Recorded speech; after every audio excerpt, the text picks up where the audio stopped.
as we had discussed a few weeks back on the show. You got eliminated by a Big Show, and Chris Benoit goes on to win that Royal Rumble match.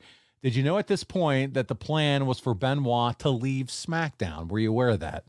No, but I think when you win the Royal Rumble, you get the choice of whether you want to challenge the Raw champion or the SmackDown champion. So I'm not surprised he moved over to Raw. I also know at this point in time that they were going to really push Eddie really hard, and they wanted him to be champion. I don't think they wanted Chris and Eddie to go. So they've had a lot of matches in the past, and that wouldn't have been that great. It would have been a great match. Don't get me wrong, but people have seen it before many That's times. right. Yeah. They wanted something new. They wanted something fresh, and that's exactly what happened. The next night, he switches over to Raw. He picks Triple H to challenge him at WrestleMania for the Raw World title. But at this point, the WWE roster is in a bit of a state of flux. Benoit switched. Goldberg, he's slowly winding down his time in the WWE. And Brock, obviously, is soon to be letting the company know, I'm out of here. Are you aware of what's going on? Or are you just showing up to work and getting done what you need to get done at this point? Well, you know what? I didn't know about Chris. Chris made his own decision. Obviously, the writers made the decision for him, but he was going to go over to Raw. But Goldberg, I will tell you this. The first time he came to WWE, I have to say that it was mediocre at best for Goldberg.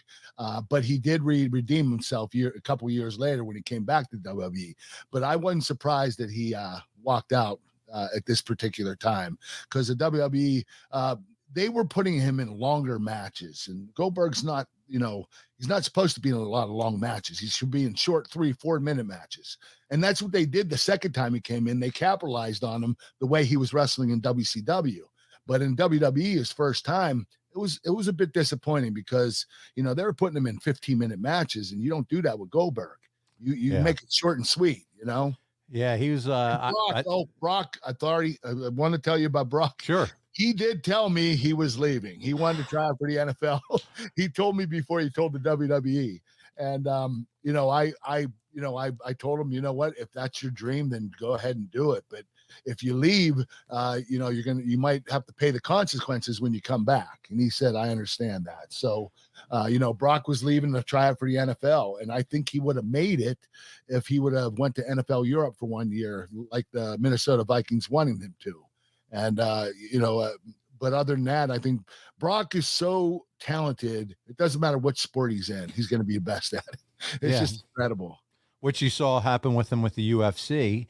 But to your point, hey, Brock's one of those guys too. If he wants to scratch an itch, go scratch that itch. I mean, you got to do that. You had thought about at some point in your career, maybe going back out and trying the Olympics. Now, injuries didn't let you do that, but you thought about it after you were already in WWE, Yeah, well, Brock's is a premier athlete. He wants to challenge himself. That's right. All the time, and he's always challenging himself, and he'll continue to do that till the day he dies.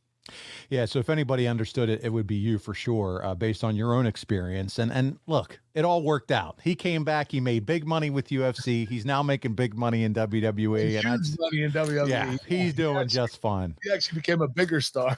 Right. So if he wanted to go play games and try to see if he could make it in the NFL, you know what? He scratched that itch. And now he doesn't have to play the what if game.